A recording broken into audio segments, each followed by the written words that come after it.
ওই দুইটা ছেলেকেই গুম করা হয়েছে। ওনার কেউ নাই, ওনার বড় ছেলের বউ তার সাথে থাকতেন, উনিও চলে গেছেন। তো আমি ওনাকে জিজ্ঞেস করলাম যে অন্ধকারে আপনি কেন থাকেন? কয় যে কি, হয়তো একদিন আলো আসবে, একদিন আমি দেখতে পাবো। এই বিএনপির যারা ছেলেরা তার জন্য কিছু চাল উঠে ওনাকে দেয়, উনি ওই আশায় আছেন।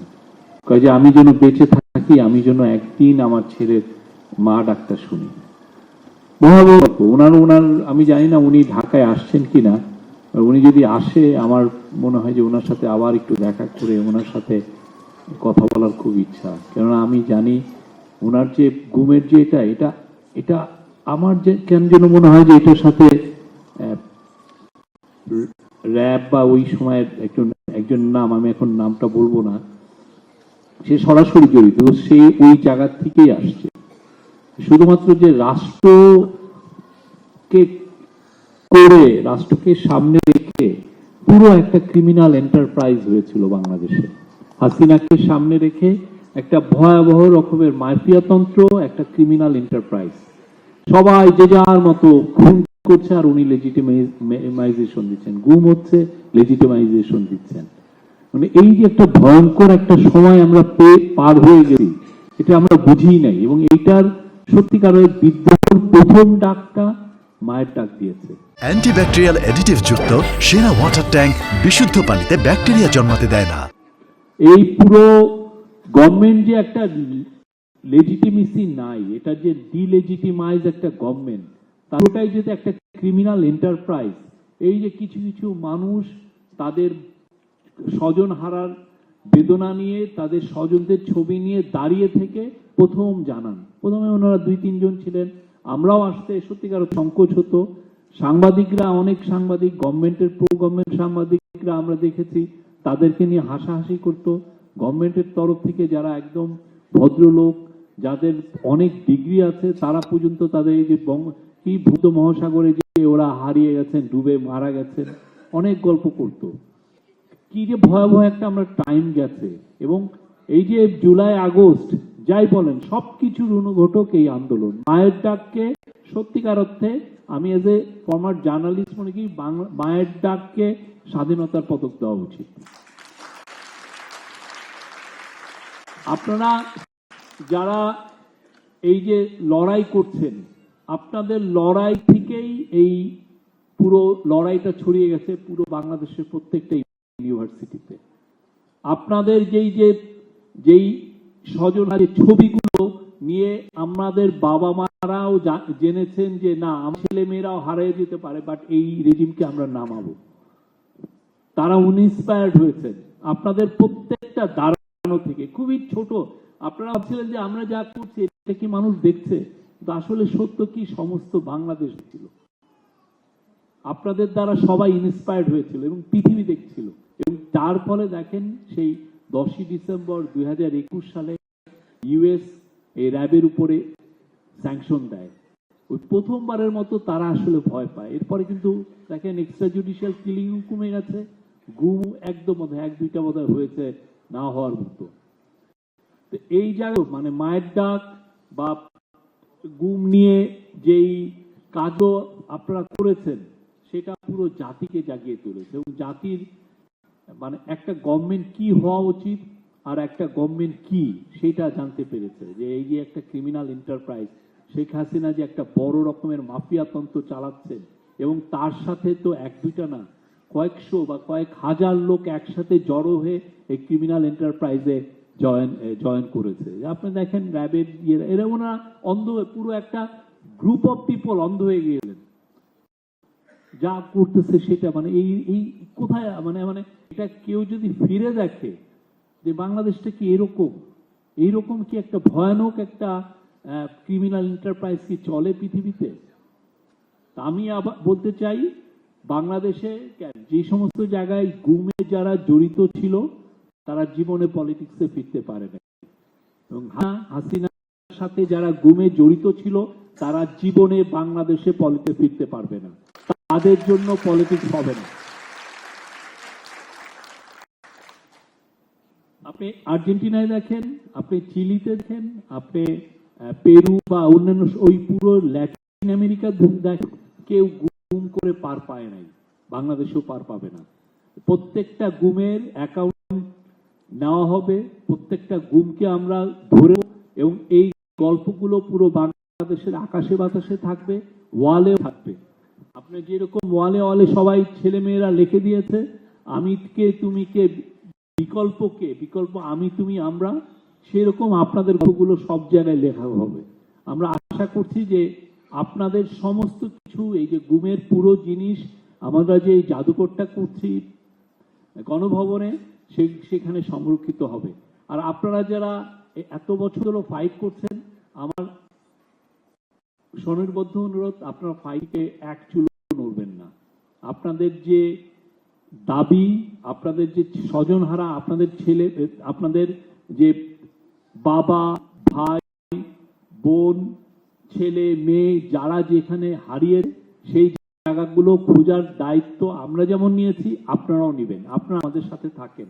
আমরা এটার জন্য একটা প্যানেল করেছি, আমরা এটার জন্য একটা কমিশন করছি। তারা প্রত্যেকটা কেস একটা দুটো তিনটা চারটা করে দেখছে, এবং আপনাদের গুলো আমরা জানতে চাবো যে কি হয়েছিল, সুমন ভাইয়ের কি হয়েছিল। আমি সুমন ভাইদের বাসায় ভাড়া ছিলাম অনেকদিন। উনি এক ভবন্ত মানুষ ছিলেন, এবং ওনার মা যখন হারিয়ে গেলেন, সুমন ভাই, ওনার মা একটা বছর একদিনও উনি বাদ দেন নাই, একটা দিনও বাদ দেন নাই উনি র্যাবের ওখানে যেতেন না। ওনাকে প্রতিদিন ভুল বোঝানো হতো, প্রতিদিন র্যাবের কোনো কমান্ডার বলতেন যে না আমরা দেখছি উনি একটা দিনও মিস করেন নাই। হাজেরা খাতুন এর যে স্ট্রাগল, ওনার দুই মেয়েদের যে স্ট্রাগল, বা আপনারা এখানে যারা দাঁড়িয়ে আছেন, আমি যাদেরকে দেখছি এদেরকে আমি মনে হয় গত 7 বছর 8 বছর ধরে দেখছি, সেই 2014-15 থেকে দেখছি।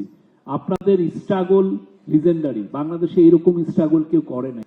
আপনাদের ফাইট সত্যিকার অর্থে এটা একটা রূপকথার ফাইটের মতো। এরকম একটা ফাইট বাংলাদেশের মানুষ করবে সত্যিকার অর্থে। আপনারা আপনাদের স্বজনদের জন্য ফাইট করে নাই, পুরো বাংলাদেশ যাতে সেফ থাকে, বাংলাদেশে যাতে হিউম্যান রাইটসটা সারা জীবন আপহোল্ড থাকে, সেটার জন্য ফাইট করেছে। বাংলাদেশকে আপনারা একটা নিরাপদ জায়গা বানানোর লড়াইয়ে ছিলেন, এবং সেই লড়াইটা এখনো জারি আছে। আমরা আশা করি এটা আপনার সামনে আরো জারি রাখবেন।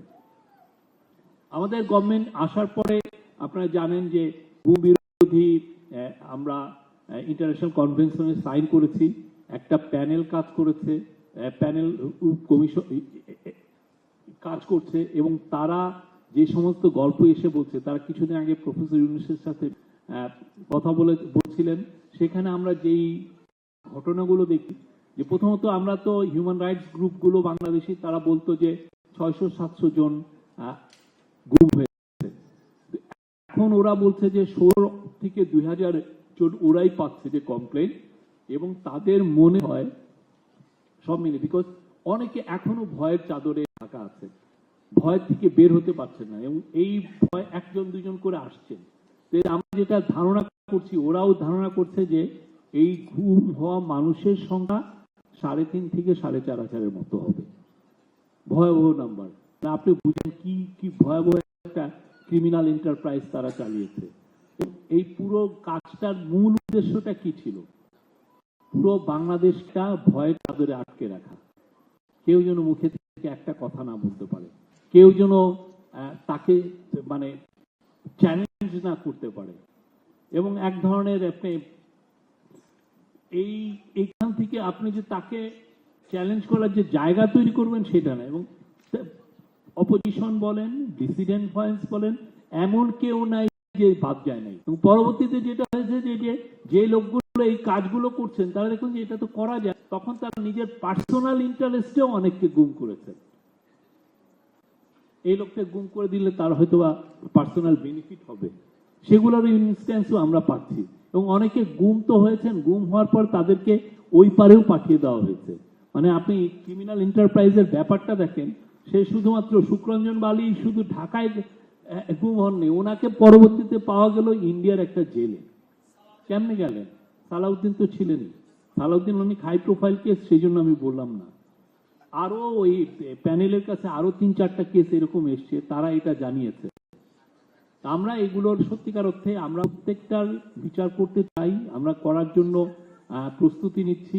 আমাদের এটা অঙ্গীকার যে বাংলাদেশের প্রত্যেকটা গ্রুম আমরা এটা ইনভেস্টিগেট করব এবং এটার আওতায় বিচারে আসবে যারা যারা জড়িত ছিল। আমরা এটা খুব কষ্টসাধ্য একটা কাজ, কিন্তু সেটার জন্য আমরা কাজ করছি, আমাদের গভর্নমেন্ট এটা নিয়ে কাজ করছে। এটা আমাদের টপ প্রায়োরিটি।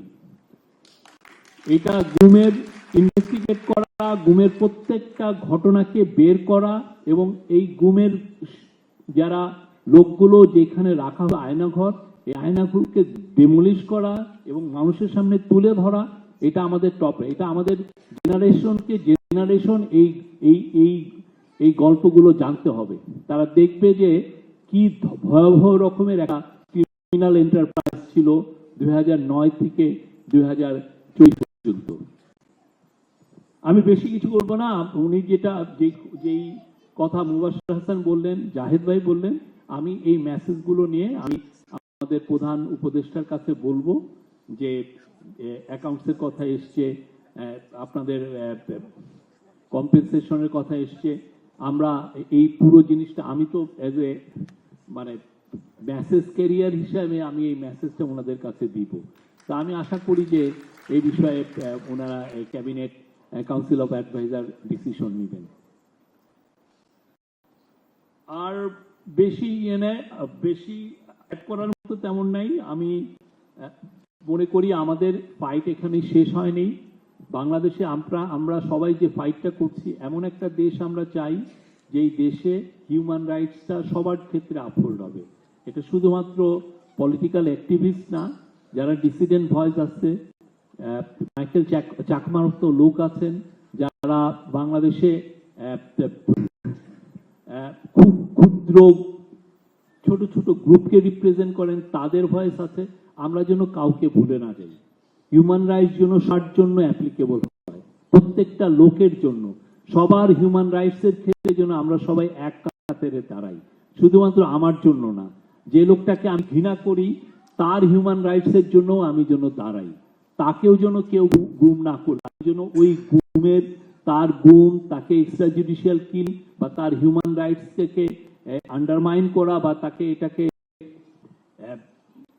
হিউম্যান রাইটস থেকে হার্ম করা, সেই জায়গায় যেন আমরা কোনো সম্মতি উৎপাদন না করি। আমরা গত 15 বছর এটা দেখেছি, যখনই কেউ গুম হয়েছেন, এই গুমটাকে জাস্টিফাই করার জন্য আমাদের যারা অনেক জ্ঞানী গুণী লোক, এরাও এটাকে জাস্টিফাই, এটাকে সম্মতি উৎপাদন করেছেন। একটা কাজটাকে তারা আরো প্রশংসার দিকে, যে না ওই লোকটা গুম হওয়ার যোগ্য। আমরা যেন মনে করি না যে বাংলাদেশে কেউ যেন গুম না হতে হয়। আমি যদি বিরুদ্ধবাদী কথা বলি, কেউ যেন তার হিউম্যান রাইটসটাও যেন আমরা দেখি। আপনারা যারা এটা নিয়ে বলবেন, আমরা বাংলাদেশের সমস্ত জনগোষ্ঠী যারাই হিউম্যান রাইটসে অ্যাফেক্টেড হয়েছে তাদের সবার কথাই বলবেন, তাহলে বাংলাদেশটা নিরাপদ হবে। শুধুমাত্র আমরা যারা আছি, আমরা আমাদের জন্যই নিরাপদের বাংলাদেশ চাই না। আমরা বাংলাদেশের প্রত্যেকটা মানুষের জন্য, প্রত্যেকটা গ্রুপের জন্য, প্রত্যেকটা মানুষ, তার এথনিসিটি হোক, তার জেন্ডার হোক, তার কালার হোক, তার রেস হোক, যে যেভাবে হোক, তার যেই ভিন্ন ধর্মই হোক না কেন, তাদের সবার জন্য যেন আমরা দাঁড়াই। আপনারা যেভাবে গত 15 বছর, যত 2015 2014 সাল থেকে যেভাবে দাঁড়িয়েছেন, গত 10 বছর আপনারা সবার জন্য দাঁড়াবেন। মায়ের ডাক বাংলাদেশের সবচেয়ে হিউম্যান রাইটসের জন্য সবচেয়ে নাম্বার 1 এবং সবচেয়ে most important human rights group হয়ে উঠুক, সেই প্রত্যাশায়। Thank you very much.